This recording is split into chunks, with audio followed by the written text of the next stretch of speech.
Shalom Bapak Ibu Saudara sekalian yang dikasihi Tuhan. Kembali kita mengucap syukur untuk kebaikan Tuhan yang telah menopang hidup kita sehingga kita boleh ada sebagaimana kita ada saat ini.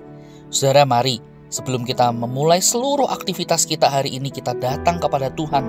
Kita mohon pimpinan penyertaan Tuhan. Mari kita berdoa. Bapa yang baik, kami mengucap syukur untuk kasih setiamu di dalam kehidupan kami. Topangan tanganmu lah yang membuat kami boleh ada sebagaimana kami ada saat ini. Semua adalah karena kebaikan Tuhan. Tuhan, tolong ketika kami hendak menjalani hari ini, kiranya Tuhan pimpin kami, tuntun kami melalui pembacaan dan perenungan firman-Mu.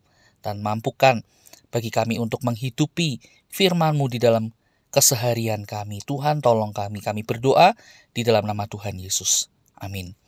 Saudara sekalian yang dikasihi Tuhan, pagi ini perenungan kita terambil dari Nehemia pasal yang ke-13, ayat yang pertama sampai dengan ayat yang ke-31.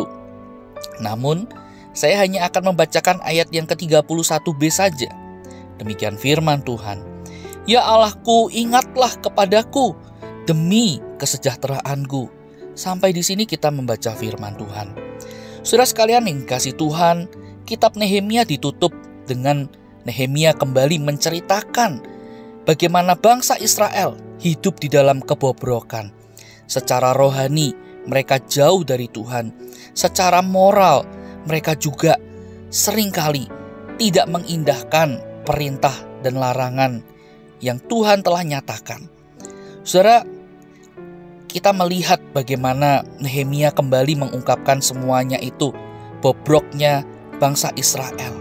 Yang pertama, saudara, kita melihat bagaimana bangsa itu meskipun mereka sudah tahu ada perintah atau larangan mengenai orang Amon, orang Moab yang tidak boleh masuk di dalam kumpulan umat Tuhan atau jemaah Allah. Tapi mereka tetap mengambil perempuan-perempuan asing untuk dijadikan istri mereka atau bahkan istri anak-anak mereka. Jadi mereka tidak lagi memperhatikan apa yang menjadi perintah Tuhan dalam kehidupan mereka. Dan ini diperparah, dosa mereka bertambah besar. Karena kalau kita melihat di ayat yang ke-8 dengan ayat yang ke-11, Nehemia mengatakan bagaimana orang Israel pada waktu itu telah mengabaikan para imam dan orang Lewi. Para imam dan orang Lewi ini tidak lagi dipelihara oleh mereka. Sehingga akibatnya para imam dan orang Lewi ini harus meninggalkan panggilan mereka untuk mereka kembali bekerja di ladang untuk menghidupi hidup mereka. Mereka tidak lagi memperhatikan kehidupan para imam dan orang Lewi. Mereka lebih suka memperhatikan, menjilat para pemimpin politik. Mereka menyanjung dengan amat sangat, tetapi hamba Tuhan atau para imam orang Lewi mereka hinakan, mereka abaikan. Kenapa, saudara? Karena mereka beranggapan akan jauh lebih menguntungkan memperhatikan atau menyanjung para pemimpin politik mereka daripada mengingat dan memperhatikan para hamba Tuhan.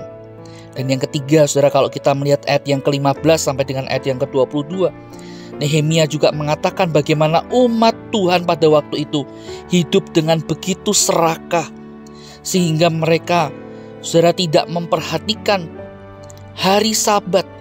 Mereka tidak menghormati hari Sabat. Mereka lebih memilih untuk berdagang di hari Sabat. Nah, saudara, memang berdagang di hari Sabat sangat menguntungkan, menggiurkan. Tetapi, saudara, hal itu juga berarti mereka tidak memperhatikan, mereka tidak mengkhususkan untuk datang beribadah kepada Tuhan dengan hati yang sungguh. Nah, saudara, 3 gambaran inilah yang Nehemia kembali utarakan di dalam pasal ini. Bagaimana kondisi bangsa Israel begitu bobroknya. Dan saudara, menghadapi kondisi yang seperti ini, Nehemia tergerak. Ia terdorong untuk berdoa bagi pemulihan bangsanya, kebangunan bangsanya. Nehemia kembali berdoa kepada Tuhan supaya Tuhan mengingatnya dan memberinya damai sejahtera. Nah, saudara, doa ini kita juga bisa lihat bukan sebagai doa keegoisan dari Nehemia, melainkan saudara, doa ini sejatinya adalah wujud pengakuan iman dan penyerahan diri Nehemia kepada Allah. Yang pertama, saudara, kita bisa melihat bahwa di dalam doanya Nehemia hanya meminta pembelaan dari Tuhan.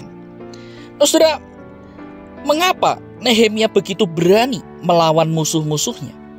Karena Nehemia tahu bahwa apa yang ia lakukan adalah tugas panggilan dari Tuhan. Oleh karena itu Nehemia yakin ada perlindungan, ada pertolongan Allah yang akan memampukan, yang akan menopang pelayanannya dan akan menghindarkan dirinya dari musuh-musuh yang berusaha untuk menjatuhkan dirinya. Saudara, Nehemia yakin bila Tuhan yang utus, maka Tuhan yang akan urus semuanya. Dan yang kedua, saudara, di dalam doanya Nehemia menyerahkan, ini merupakan wujud dari penyerahan diri kepada Allah untuk hal-hal yang Nehemia tidak sanggup lakukan. Nah, saudara, ketika menghadapi masalah dengan para pelayan Tuhan, yaitu imam-imam dan orang-orang Lewi yang mencemarkan jabatan mereka dengan mengawini bangsa-bangsa asing yang tidak kenal Tuhan, saudara, memang Nehemia memperingatkan, menghukum, bahkan mengusir mereka. Namun Nehemia sadar ia tidak bisa mengubah hati imam-imam dan orang Lewi yang telah menyimpang tersebut. Nehemia tahu hanya Tuhanlah yang sanggup mengubah hati seseorang. Oleh karena itu Nehemia menyerahkan masalah ini kepada Allah.